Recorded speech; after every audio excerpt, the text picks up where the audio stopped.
તો લગ્ન નોંધણીના નવા નિયમો આજે જાહેર કરવામાં આવશે। વિધાનસભા ગૃહમાં નાયબ મુખ્યમંત્રી કરશે જાહેરાત। જાહેર અગત્યની બાબત પર નિયમ 44 હેઠળ ડેપ્યુટી સીએમ ગૃહમાં જાહેરાત કરવાના છે। લગ્ન નોંધણીના નિયમોમાં ફેરફારો કરવામાં આવશે। લગ્ન નોંધણીમાં માતા પિતાની પરવાનગી અંગે બની શકે છે કડક નિયમો।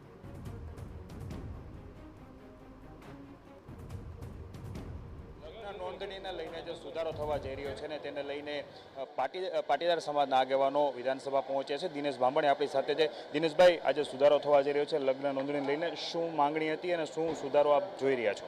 ગુજરાતના તમામ સમાજો એક માંગણી કરી રહ્યા હતા કે ભાગેડુ લગ્નની અંદર થતી સમસ્યાઓને રોકવામાં આવે, ત્યારે પાટીદાર સમાજ દ્વારા આ મુહિમને ઉપાડવામાં આવી હતી અને છેલ્લા લાંબા સમયથી આંદોલન પણ કરવામાં આવી રહ્યા હતા। સરકારે આ માંગણી સ્વીકારીને આજે વિધાનસભામાં બિલ રજૂ કરવાની વાત કરી છે, ત્યારે અમે રૂબરૂ એ વિધાનસભાના બિલને નિહાળવા માટે આવ્યા છીએ। સાથે સાથે સમગ્ર ગુજરાતના માતા પિતા આ ચિંતાથી દૂર થાય અને જે રેગ્યુલર લગ્નો છે એ પણ કોઈ પણ પ્રકારે ડિસ્ટર્બ ન થાય એના માટેનો પ્રયાસો કરવામાં આવે એવું અમારી સરકાર પાસે માંગણી હતી અને આજે એ માંગણીના ઉપર ચર્ચાઓ થઈ રહી છે। દિનેશભાઈ, માંગણી શું હતી અને કેટલા લાંબા સમય તેની ઉપર ચર્ચા અને મિટિંગો અને વિચારણા ચાલુ હતી? અમારી મુખ્ય માંગણી હતી કે લગ્નની નોંધણીમાં માતા પિતાને જાણ કરવામાં આવે અને 30 દિવસનો સમય આપવામાં આવે અને સાથે સાથે એને વાંધા લેવાનો તક આપવામાં આવે અને એમાં કોઈ પણ ખોટા ડોક્યુમેન્ટો રજૂ થાય છે તો એની સામે કાયદેસરની કાર્યવાહી કરવાની સત્તા રાજ્ય સરકાર તલાટી મંત્રીઓ સિવાય ઉપરના અધિકારીઓને આપે। હવે આ બિલ રજૂ થશે, શું જોવો છો? શું ફાયદો થશે? સમાજને કેટલો ફાયદો થશે? કઈ રીતનો થશે?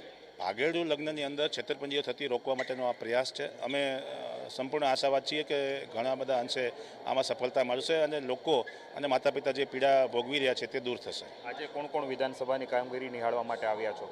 પાસ એસપીજીના આગેવાનો સાથે પાટીદાર સમાજના આગેવાનો અને અન્ય દરેક સમાજના આગેવાનોને આજે વિધાનસભાની નિહાળવા માટે અમે કીધું છે। બિલકુલ, જે રીતે લગ્ન નોંધણીને લઈને જે સુધારાકરણ હતા અને તેનું બિલ આજે વિધાનસભામાં રજૂ થશે અને તેને લઈ અને પાટીદાર સમાજના આગેવાનો છે તેમને ઘણા સમયથી માંગણી હતી અને તેને જ લઈને આજે તેઓ વિધાનસભા પહોંચ્યા છે અને વિધાનસભામાં બિલ રજૂ થાય, પાસ થાય તેની કામગીરી નિહાળવા માટે છે તેઓ પહોંચ્યા છે। કેમેરા પર્સન તોસીફ મલિક સાથે હરીન માત્રાવાડિયા, TV9 અમદાવાદ। તો આ મહત્વના સમાચાર। લગ્ન નોંધણીના નવા નિયમો આજે જાહેર કરવામાં આવશે। નાયબ મુખ્યમંત્રી જાહેરાત કરી શકે છે। વિધાનસભા ગૃહમાં નાયબ મુખ્યમંત્રી તેની જાહેરાત કરવાના છે।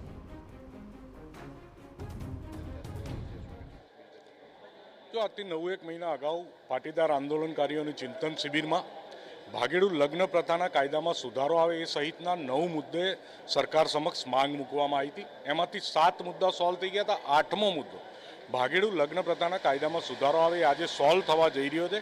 એના માટે અમે આશાવાદી છીએ કે સરકાર એમાં અમારી ડિમાન્ડ પ્રમાણે સુધારો કરે। એને લઈ અને પાટીદાર સમાજની મુખ્ય ધાર્મિક સંસ્થાના પ્રતિનિધિઓ, અન્ય સમાજના આગેવાનો બધાને લઈ અને આ સુવર્ણ તકના સાક્ષી બનવા માટે અમે ગૃહમાં હાજર રહેવાના છીએ અને એ પછી નાયબ મુખ્યમંત્રીશ્રી, મુખ્યમંત્રીશ્રી અને કાયદા મંત્રીશ્રી સાથે પણ બેઠક કરવાના છીએ। શું માંગણી શું હતી આ મુદ્દાને લઈને?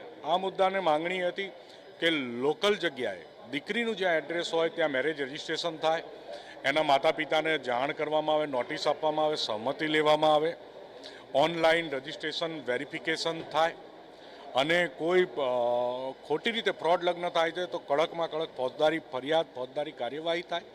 આવા બધા સૂચનો સરકારને આપેલા અને આ સૂચનોના અનુસંધાનમાં સરકાર સાથે વારે વારે વાટાઘાટો પણ કરેલી।